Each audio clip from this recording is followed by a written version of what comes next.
यो question class 12 business math applications of डेरिभेटिभबाट लिएको हो। क्वेशन नम्बर 5 मा रहेको छ the demand function is given by demand function यहाँ दिएको छ derive an expressions of ED ED भनेको elasticity of demand find out गर्नुपर्ने in term of P P को टर्ममा calculate the value of ED means elasticity of demand when P is equal to 20 र P को value यहाँनिर कति दिएको छ 20 दिएको छ।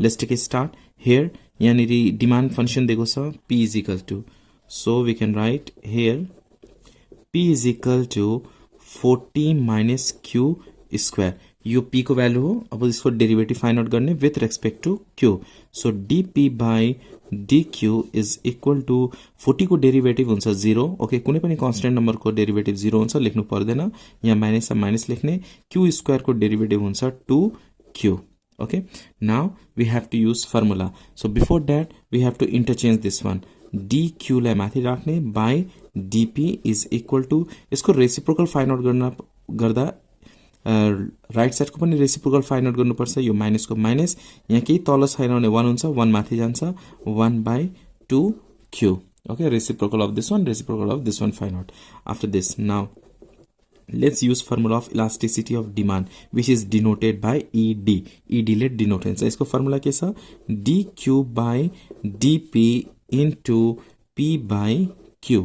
अब यहाँ हेर्न सकिन्छ dq by dp यसको भ्यालु कति छ यहाँ minus 1 by 2q into p p को भ्यालु के राख्नुपर्छ यहाँनिर p नै राखौं डिवाइडेड बाइ q को प्लेसमा q राख्ने is equal to minus multiply 1 into p यो दुईटा मल्टिप्लाई गर्दा के हुन्छ 2q square is equal to minus p divided by 2 हामीलाई क्वेशनमा के भनेको छ ईडी फाइन्ड आउट गर्ने in term of p p को टर्ममा फाइन्ड आउट गर्नुपर्ने त्यही भएर q स्क्वायर को भ्यालु निकाल्ने p को टर्ममा q स्क्वायर के हुन्छ यहाँ देखि रफमा गर्न सकिन्छ p is equal to 40 minus q square. अब q स्क्वायर के हुन्छ q square is equal to 40 minus p हामीलाई ईडी निकाल्नु पर्ने इलास्टिसिटी अफ डिमान्ड निकाल्नु पर्ने p को टर्ममा त्यही भएर यहाँनिर q को प्लेसमा अब के राख्छौं हामी 40 माइनस p त्यही भएर यहाँनिर 40 minus p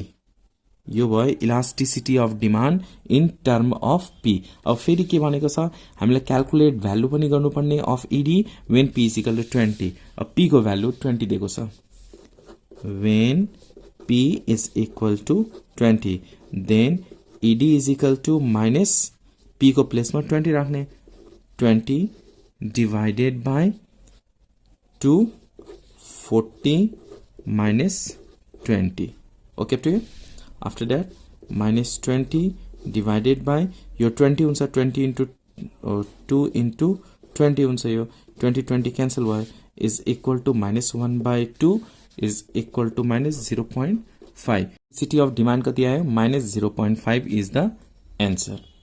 question number 5b मा रहेको छ the demand function is given by q is equal to 30 e power minus 0.02 p demand function दिएको छ find an expression of the coefficient for the point elasticity of demand ED हामीले यहाँ point elasticity of demand निकाल्नु पर्ने in term of p okay up to here q p को टर्ममा निकाल्नु पर्ने and calculate the value of ED at p is equal to 10 okay p को value 10 हुँदाखेरि प्राय point elasticity of demand find out गर्नुपर्ने here so what is the equation of function of demand q is equal to 30 e power minus 0.02 p after that we have to find out derivative इसको derivative निकाल्ने dq by with respect to p किनभने variable के छ यहाँनिर p छ त्यही भएर with respect to p गर्ने d by dp अनि यो पुरै लेख्नु पर्छ 30 e power minus 0.02 p इसको डेरिभेटिभ निकाल्दा फर्स्ट कांस्टेंट नम्बर छ 30 त्यही भएर 30 अगाडि राख्ने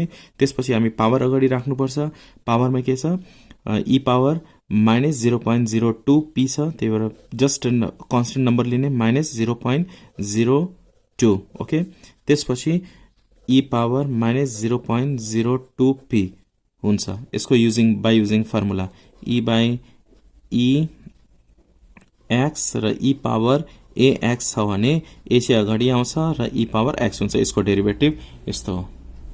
now when you multiply this to यो दुईटा मल्टिप्लाई गर्दा minus 0.6 e power minus 0.02 p हुन्छ.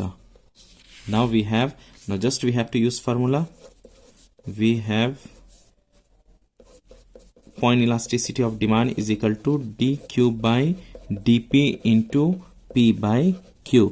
अब dq by dp यहाँ आएको छ, सो सेम टू सेम लेख्नु पर्ने, minus 0.6 e power minus 0.2 p into 0.02 p into p. p को भ्यालु मा p ने राख्ने, q को भ्यालु यहाँनिर q को भ्यालु दिएको छ 30, so we have to write here 30 e power minus 0.02 p हुन्छ. Okay up to here. अब यहाँ हेर्न सकिन्छ यो e पावर माइनस 0.02 p अनि यहाँ पनि e पावर माइनस 0.02 p, यो दुईटा क्यान्सल भयो. सो यो दुईटा डिभाइड गर्ने 0.6 डिभाइडेड बाई 30, यो दुईटा डिभाइड गर्दा यहाँ माइनस लेख्ने, 0.6 र 30 लाई डिभाइड गर्दा के हुन्छ 0.02 अनि p को p भयो. यो दुईटा टर्म क्यान्सल हुन्छ. ओके, यो दुईटा क्यान्सल भएर 0.6 र 30 डिभाइड गर्दा यति आयो, p को p हुन्छ. अब क्वेशनले के भनेको थियो, find out ed in term of p. ed को भ्यालु के को टर्ममा छ, p को टर्ममा, फेरि p को भ्यालु दिएको छ 10. So we have to write here when p is equal to 10, p 10 हुँदाखेरि then point elasticity of demand ed is equal to कति आएको छ, यो माइनस 0.02 p को प्लेसमा 10 राख्दिने, 10 राख्दाखेरि कति आयो, यो minus 0.2 which is greater than minus 1, therefore demand is inelastic. Okay, hope you understand this question. Question number 5 C मा रहेको छ, let the demand function be p is equal to 4 minus 5x square. For what value of x the elasticity of demand will be unity. x को value कति हुन्छ, when elasticity of demand के हुन्छ, unity हुन्छ. Okay, so let's take a start. Solution, यहाँ demand function देखो सा, here demand function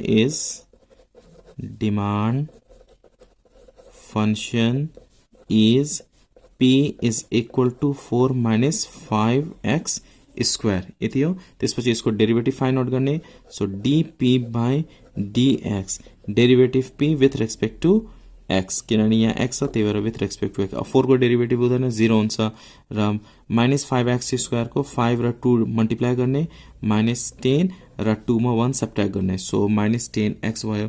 अब यसको dx by dp find out गर्ने, dx by dp is equal to, यो हामीले इन्टरचेन्ज गऱ्यौँ, यता पनि इन्टरचेन्ज गर्नुपर्छ, यहाँ तल केही छैन भने 1 हुन्छ, त्यही भएर 1 बाई 10x लेख्ने, यो भयो dx बाई dp. अब फर्मुला युज गर्नुपर्छ, we know that what is the formula, elasticity of demand को फर्मुला के छ, ed is equal to dx by dp into p by x. अब dx बाई dp कति आएको छ, minus 1 by 10x into p. p को value कति छ, यहाँ अलरेडी दिएको छ हामीलाई क्वेसन में, 4 minus 5x square divided by x. अब जस्ट मल्टिप्लाई गर्ने, मल्टिप्लाई गर्दा कति हुन्छ, यो 4 minus 5x square divided by, यहाँ माइनस माइनस राख्ने, 10x स्क्वायर हुन्छ, यो यति. आफ्टर द्याट के गर्नुपर्छ, यहाँनिर यो माइनसले मल्टिप्लाई यता गऱ्यो भने 5x स्क्वायर माइनस 4 हुन्छ, minus into 4 minus 4 minus minus plus divided by 10x square हुन्छ. अब क्वेसनले के भनेको छ, यहाँनिर the elasticity of demand will be unity, त्यही भएर इलास्टिसिटी अफ डिमान्डमा के राख्ने, माइनस 1 राख्ने, माइनस 1 अनि यहाँनिर माइनस 1. अब क्रस मल्टिप्लाई गर्नुपर्छ, यो क्रस मल्टिप्लाई गर्दा के हुन्छ, 10x minus 10x square is equal to 5x square minus 4. अब लाइक टर्म अरेन्ज गर्ने, minus 10x square minus 5x square is equal to minus 4. When you add this to minus minus plus, so minus 15x square is equal to minus 4. 4 minus minus cancel भयो, x square is equal to 4 divided by 15. Therefore, x is equal to root under 4 by 15 र root 4 भनेको 2 हुन्छ. Therefore, x is equal to 2 divided by root under 15. So x को value कति हुनु पर्ने, 2 by root under 15 so यहाँ question for what value of x the elasticity will be unity. So x को value कति हुनुपर्ने 2/√15, then elasticity will be unity. Hope you understand today's video.